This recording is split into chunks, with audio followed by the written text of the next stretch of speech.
The unspoken challenges of being single, what many avoid discussing. I lived alone from 23 to 38. Being sick alone is the worst. Having to go to the doctor and the store to get supplies while so delirious with fever that I was talking to myself. It really makes you feel alone. I live alone and have chronic health issues. I had to drag myself to the hospital with internal bleeding a few months ago because it would have taken too long for the ambulance to arrive. Damn, if \time \* is your issue, it's a real tell you're not an American. Hope you're hanging in there, dude. Thank you, I'm making progress slowly, but going in the right direction. I once got a really bad case of the flu or something to the point I couldn't get out of bed and had to crawl everywhere. I ordered in food after maybe a day or two of drifting in and out. I could finally see on the app that the DoorDash guy was near the place. I crawled to the doorstep only to see the DoorDash guy now going the other direction. Poor guy couldn't find my place and I just laid there in front of the door thinking what a absurd way to die. Of course he found the place eventually and I really just needed a meal to feel better. I broke a rib 2 weeks ago and I just want someone to sit in the waiting room with me. I can't sleep, I can't shit. Everything hurts but here I am living through the pain. For context, I love going to dinner by myself, I love going to movies solo and taking myself on dates. Going to the doctor's alone is the only thing that actually makes me sad being alone. Having someone next to you when you are hurting is a big one for sure. I've never asked anyone to come to the hospital but I am deeply thankful for those who did. This is the only one so far for me. I have health issues and my world revolves around my ability to push through them. Animals need cared for regardless of how I feel any given day. Bills still need to be paid. It can really take a toll when there's no one to fall back on when \you need support. This is partly why I don't have pets. When your chronic health issues get to the point where you cannot push through them on some days, it's not fair to subject your animals to neglect. For me, the one thing I fear about being single is that I have some major medical event, stroke, heart attack, etc., and no one is around to assist me. For all the companionship/intimacy reasons, this one is a genuine case of how being single and or lonely could be the difference between life or death. You hear sad stories of people passing away and nobody even knows until it starts to smell because genuinely nobody would even notice you haven't been heard from in days. This is going to be me because the only time I'm going to be found is when I stop paying my rent and my apartment owner finds me rotting in my place. In terms of work, my boss will just replace me. Not that it matters anyway, it's been like this for a decade. I agree, but 85% of days are in the middle and most of those days I appreciate the silence. My job is chaos, bartender at a very busy spot. I have literally ended relationships with people who brought chaos into my home. I need quiet when I'm home. Yeah, I bartended at a busy, popular spot for almost a decade. When I came home I needed my outside of work life to be the polar opposite. Was considering getting bartender training and becoming a bartender, this helps me realize it may not be what I'm looking for. It's good money depending on where you are but there are unforeseen costs. If you're susceptible to alcoholism, it's a big part of the culture and lifestyle. Learn that the hard way. 18 months sober, the hours can make relationships hard, you're usually working when all your friends are off, and I have to be available on big holiday weekends since I'm in a vacation area. I've also noticed little ways that 11 years of doing it have changed how my brain works. At work you scan for certain details. Does that guy need something? Is this lady too drunk to get another round? Are there any empty glasses on the bar? Is that guy enjoying his meal? I find myself scanning in other situations, like just walking through the grocery store, and I've become kind of OCD about things being where they go for ergonomics and convenience. Or I was always OCD and it meshes well with bartending, not sure. But my brain is often doing the bartending thing. It's a job that activates your brain fully and it's hard to turn off. Are you me? Literally all the details, except the time. I'm a little longer in both. I first got sober 4 years ago following a really bad breakup, directly related to my drinking. I went to meetings every day for 3 months. Made it 11 months and decided my ex was wrong and I'm not an alcoholic and tried it again. 6 months later I was drinking every night, I was about 30 pounds heavier than I prefer to be, and I wasn't progressing at all as a person. So I quit again. That time I made it a year, but I was dating a heavy drinker, and started having an after-work glass of wine with her. Again, 6 months later, same exact thing. So November 24th, 2024, I woke up and said okay, for real this time, I've experimented and I've learned I can't balance alcohol with the life I want. And now I've got 18 months. But don't tell my customers that. I'm a pro at slinging the stuff and I still talk about it like I love drinking. Anytime I have mentioned I don't drink, people start going in depth about how often they don't drink as much as they used to, or they want to quit. It just immediately reveals how uncomfortable they are about their own drinking, and it's very weird. I wonder if you've experienced the same. Rolling on the floor laughing bro. Bad breakup, sober for 6 months first time. Fell back into it trying to moderate. Binged for about 2 years straight. Ruined another relationship from it. Went even further off the deep end. Drinking almost all day every day until I got so sick I was literally not able to function. Damn near lost my job. Spent a week in the ICU as a detox. Did the AA thing for a bit and decided it wasn't for me, and I would rather do it on my own, than listen to the sob stories and deal with the cultism. September 26, 2023 was the day I finally asked for help. I however, kinda do both the sober talk and the drinking talk at work. I talk a lot of stuff up, mention to people what I like etc. play the game and all that. But my regulars know I got sober, and they bring it up, and I go with it. It really all depends on the vibe of the people I'm with those days. One of my main partners has 4 years on me, another got sober because of me. I always try to play the, I went pro, and had to retire early, approach. I'm lucky to be in a tourist town too. So I have a lot of transient clientele, so turn and burn, and it doesn't come up all the time that I'm sober. Hell yeah. Haha, we have very similar arcs except for me it was never bad enough that I was sick, just that I was fat and made horrible decisions and drove drunk all the time. I'm glad I cashed out before I ever got a DUI because I've been eligible for one more times than I can count. And I overstated it a bit when I said I never bring it up anymore. I do have regulars that know me well enough that I've told them. But for just casual vacation drinkers that I'll never see again, I'll say stuff like, I keep a bottle of this at my house, it's my favorite, if it'll get me a sale or if I know they'll love the product. One night I was vibing with this nice couple 20 years older than me and selling them all kinds of expensive tequila. They asked me and one of my fellow bartenders, partners. Never heard that, I like it though lol, where we were going after our shift so they could buy us a drink and hang out with us. And she said, well, I gotta wake up early, and he doesn't drink. But this was after 2 hours of vibing with them about what I like to drink. So then I had to tell them that I drank enough that I know all the products well, but personally don't partake anymore, and the vibe shifted. When they left I told her politely to never tell people I don't drink. I tell them myself fairly often if it fits the vibe, but in this case it did not and she outed me. All I've ever wanted. All I've ever needed is here, in my eyes. If it's any consolation. Coming home to an unsupportive partner is immensely worse. I have always said I would much rather live on my own than live with someone and be lonely. You nailed it. It's just quiet, no one to celebrate with and go do something fun. No one to talk to and get any kind of closure or advice. Just a whole lotta of indifferent silence waiting. Just get cats and talk to them. It's never quiet in my place. When my old cat would talk to me, I'd just nod and ask questions as if I was having a legit conversation with her.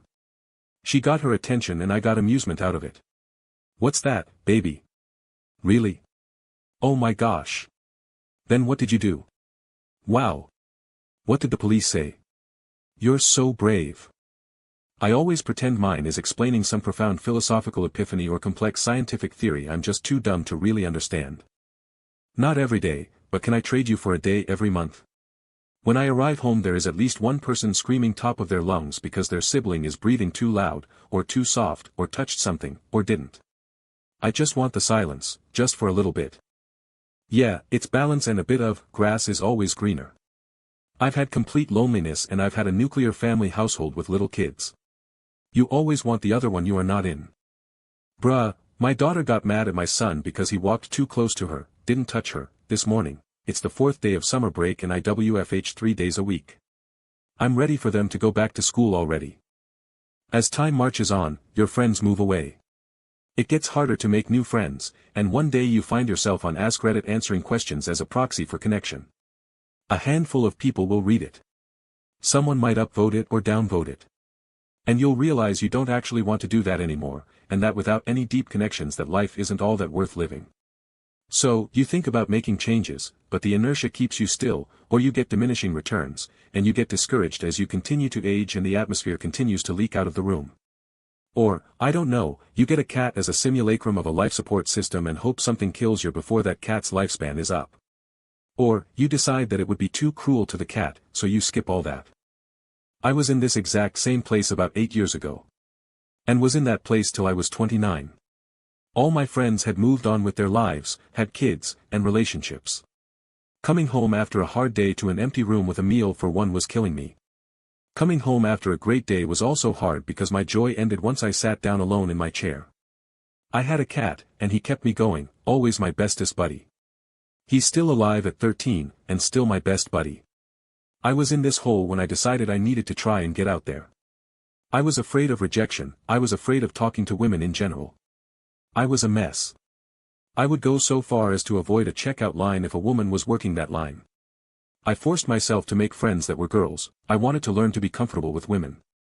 Best thing I could have done for myself. I learned I liked a pretty face but wasn't into everyone with a pretty face once I got to know them. That led me to being ballsy enough to try dating. Online dating sucks hard but it can surprise you. I met a wonderful, artistic, successful animal lover and we've been married for 6 years, 7 in October. Shit can be hard when you're in that place, I know it, but you can dig yourself out. Waiting on a savior or some event that leads to change isn't happening, it starts with getting out of your comfort zone and seeing what's outside it. Well, this became too real. Enough Reddit for today, and I hope you have a good day. Take care everyone. Yeah, that hit hard. I recently came to the conclusion I'm not actually living. I'm just waiting to die. Been single almost my whole life, I'm 42, facing a possible Parkinson's diagnosis and I just don't care anymore. The first 2 lines are true for everyone, but the deeper I read the more I want to say, do you want to have an online friend? Or wonder if you got cats and people know you as the cat guy? Slowly lifting interest for the things you used to appreciate, just rotting slowly. Just like the houses where you put old people waiting to die. But by yourself, in your life, forever. Going to work crying because something made you think about someone you loved, or about being single forever. Coming back home completely dull and like anesthetic, just a robot doing automated tasks. Waiting for a better day. Trying to understand what's wrong with you and finding out more than anticipated and realizing there is a lot of work that you'd most likely will never achieve fully. Therefore seeing that nothing will be solved in time for you to have a better shot at life before it's too late. So giving it up all while still trying to better yourself knowing it's a lost cause. This fine line between hopeful and resigned. Hahaha, you just described me to a T.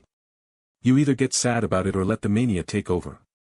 I'm sure there are some options in Toronto, you just have to try and disrupt the soul-sucking routine as much as you can. Won't be easy at all but worth it 100%. Reaching life milestones and realizing everyone else has a significant other to share it with, other than you. Definitely this. Me and my ex broke up in April. I got an apartment in May. I hate that she's not here for this achievement. I hate that she's not sitting with me to enjoy it. Meanwhile, one of our mutual friends just moved his girlfriend in with him. So that was hard to watch. Been on my own after my partner left me for her work husband about 6 years ago. Meanwhile, all my good friends have since found partners. I'm happy for them, but a couple of them simply don't realize how good they've got it. I try to support them through their relationship-related complaints, but it gets difficult at times to pretend I don't envy even the annoying aspects. This is the answer: you live a life you can't share. You did something great, no one to tell. You've witnessed something horrible, no one to tell. You've discovered an amazing restaurant and you'll eat there alone. You've survived something unimaginable and no one will know. It's you and the mirror. Well, yes, you can have friends, but it's not the same. Family is closer if you're good with them. No one to split the bills with. A 2-bedroom split is cheaper than a 1-bedroom alone. Plus all other associated living costs split. I can't afford being single much longer. The expense of everything. I'm not single but my brother is and I pay attention. He buys my partner and I each gifts for birthdays/Christmas, and he does this for all the couples in his life, most of whom give him a single, together, present in return. I now give him gifts twice the budget of what I have for everyone else because even though it's not about money, it is about him being thoughtful enough about both of us, and that sentiment should be returned, and that's not often the case with single people and it sucks. I really felt this every Christmas when I was single. It's nice of you to notice. Dude, this one is the biggest killers and honestly has made me hate Christmas as a single adult. I loved having more of a Christmas budget for friends and family in a relationship. Having a birthday right next to Christmas and being a single adult is fucking terrible. As a kid no one would come to my birthdays because they were busy with Christmas or couldn't be asked to remember my party during winter break from school, and I didn't have the landline of any classmates. Any celebration was always lumped in with Christmas or celebrated weeks later. As an adult everyone is with their families or too busy to do anything, let alone a gift. Not that I'm begging for a gift, but it'd be nice to get one for my birthday for the first time in years. I still want to like the holidays, but I'd be lying if I said it didn't affect my outlook on that part of the year. Edit. I know statistically / on paper I am not alone in this, but it is nice to hear from you other holiday birthdays as well. Stay strong everyone. That's a really good thing to do, and I hope your brother appreciates that. From his generosity it sounds like he's the type who would. As a guy who's been single a few years, people always think about the emotional side of things, but for me I find financially it's the most debilitating. Having to pay for an apartment and bills by yourself and feeling obligated to buy each half of a couple presents. You sound like a good brother. Yeah, my wife and I own a house and our housing cost split is less than mine was for a one-bedroom apartment when I was single. The financial advantages are crazy. Grocery shopping for one person is pretty sad. It's gotta be shelf stable or you have to want to eat it for the next 2 weeks. As someone who loves being single, this is truly the answer for me. I'm low-key jealous of the couples I know enjoying dual incomes in this economy. This is too far down. Single tax 100% real, especially when you have kids. Still fucking worth it for some of us though. Loneliness and being a part of something special. It's even worse if you had it then lost it. Going through that right now. Divorce after a 10-year relationship. The loneliness eats away at me more each day. I'm so sorry. I went through an horrific breakup after 18 years together, then when I finally got with the absolute love of my life he freaking died. I'm so done with relationships. I've been living alone for several years now and I'll never give it up again. I'm there with you. We were together for 18 years. Could read each other's minds and everything. It's been 10 months and it feels like I've been asleep the whole time. I feel like I've been on autopilot and just woke up. And what to do now? I've had a couple girls try to talk to me who are drop-dead gorgeous, but I have no enthusiasm right now. I'm not sad or depressed, I don't think, but I'm just not alive at the moment. I'm just not alive at the moment. That is what depression manifests as, for many people. It ain't crying all the time, the spark of life is just gone, and only occasionally will you cry about that. People underestimate the toll loneliness takes on them. Not being able to talk to someone, and receive valid feedback and be in a human interaction, not just barks or purring, wears down your mental health and eventually, affects your physical health. Lonely people are more prone to cardiac disease, dementia and stroke. I'm not making this up. One of the recipes for longevity includes human companions, partner, family, friends, whatever rocks your boat. Go out. Meet people. Make acquaintances at least. Be part of any IRL community. While it's trendy to be neurotic and introvert, it's not good for your health on the long term. It's more of an epidemic of people being and turning neurotic and introverted, hardly a trend. But I agree fully, you can fill your life with meaningful interactions without a partner, it's just easier in a relationship. It depends, but as you get older and watch your friends in relationships get married and have kids, you quickly realize that even if you have great friends you are close to, you will always be number 3 to 5 on their priority list at most. They will always have others that come first, even if you drop everything for them, and you can't blame them in the slightest for it. I don't really have anyone to game with anymore. Trying to plan outings or D&D nights is always a struggle of, let me see what my partner is doing, or, my kid has a thing, or something of the sort. All I have left is sitting home by myself, or going on walks. I live in a large city, and I feel lonelier than I ever have. As a long-time MTG player, I feel your pain with D&D. I have 2 kids now. And an ass load of cards just collecting dust. I've become the person you're describing. It sucks on this side of the fence too, friend. My oldest is 7 and he started showing interest in Pokemon cards several months ago. I loved the TCG back in the day. So I started teaching him to play. He loves it and my love for the game has come back, but more than that our shared experience with it is so damn fun. We go to the mall almost every weekend and hunt for cards, dollar binder stuff. It's cheap and so frickin' awesome. What I'm saying is, maybe those dust collectors you got CSN be turned into an incredible bonding experience for you and yours. Yeah, not sure of your age, but at 34 this the thing I have felt the most sharply. Was in a long-term relationship for 5+ years. Turned rather toxic and unhealthy by the end. The breakup really damaged me. I pursued a promotion and moved a few hours away thinking it would be a new start. The reality is that while I'm very professionally successful, I have not made any meaningful new connections, either romantic or friendly, in my new environment, and I have discovered that as time has gone on and my friends back home have advanced in their family lives, I've realized they have just moved past me and I'm not really a part of their lives or they mine anymore. When you're single and you live alone, it's much, much easier to fall into a rut. Without a partner or even some roommates consistently nearby to bounce off of, you can blink and realize you've been doing the same exact pattern for months straight. I'm the absolute opposite. When I'm alone, everything almost becomes a procedure. Eating at the same time, exercising at the same time. Just, everything is organized. The second someone else comes into my life, it all goes to absolute shit. That's the ADHD though, to be fair. No one ever asks how your day was. Also, total lack of physical touch.